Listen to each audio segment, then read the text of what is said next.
শোন তাহলে। তারপর সে শুভকে সব খুলে বলল। শুভ বলল, এত কিছু ঘটে গেল তোর সাথে আর তুই আমাকে কিছুই জানালি না। তামিম বলল, বাদ দে এসব। আচ্ছা, আমার একটা উপকার করতে পারবি? শুভ বলল, কি বল? তামিম বলল, তা তো জানা মতে কোথাও কোনো কাজ থাকলে আমায় একটু বলিস, আমার খরচের জন্য একদম টাকা নেই, তাই এখন একটা কাজের খুবই প্রয়োজন। শুভ বলল, আচ্ছা ঠিক আছে, বলবো নি, এবার তাহলে বাসায় যা।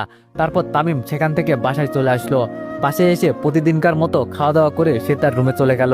এইদিকে নিশি তার বাসায় এসেই তার আব্বুর রুমে চলে এলো। নিশিকে দেখেই হাসান চৌধুরী বলে উঠলেন, আরে মামুনি, কখন আসলে তুমি? নিশি বলল, এই তো আব্বু, এখন আসলাম। নিশির আব্বু বলল, আচ্ছা তুমি রুমে গিয়ে ফ্রেশ হও, আমি খাবার রেডি করছি। নিশি বলল, আব্বু তোমার সাথে কিছু কথা ছিল। নিশির আব্বু বলল, কি কথা মামুনি, বলো। নিশি বলল, আমার একটা বডিগার্ড লাগবে। নিশির আব্বু কিছুটা অবাক হয়ে বলল, বডিগার্ড লাগবে মানে? বডিগার্ড দিয়ে কি করবে তুমি? নিশি বলল, কি করব মানে, প্রতিদিন ভার্সিটিতে যেতে হলে আমায় রিক্সা করে যেতে হয়, আসার সময়ও রিক্সা করে আসতে হয়। তাছাড়া আমার নিজের সুরক্ষার জন্য আমার সাথে একটা লোক থাকা দরকার না, তাই আমার একটা বডিগার্ড লাগবে। নিশির আব্বু বলল, আচ্ছা বুঝলাম, কিন্তু হুট করে তো আর কাউকে তোমার বডিগার্ড বানিয়ে দেওয়া যাবে না, একটা যোগ্য লোক থাকতে হবে তো। এখন যোগ্য লোক পাবো কোথায়?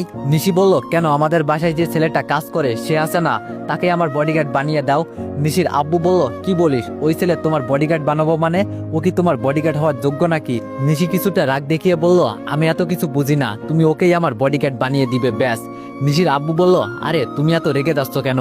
শহরে কি মানুষের অভাব পড়ছে নাকি যে ওকেই তুমি বডিগার্ড হিসেবে চাচ্ছ? নিশি বলল, তার মানে তুমি আমার কথা শুনবে না?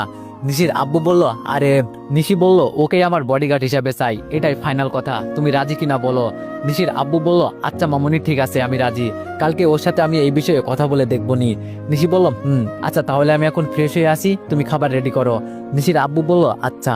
তারপর নিশি খুশি মনে সেখান থেকে তার রুমে চলে আসলো আর মনে মনে বলতে লাগলো, একবার শুধু তোকে আমার বডিগার্ড বানিয়ে নি, তারপর দেখিস তোকে দিয়ে আমি কি কি কাজ করাই। ভার্সিটিতে তো খুব সাহস দেখাস, এখন থেকে দেখবো কত সাহস দেখাতে পারিস আমায়।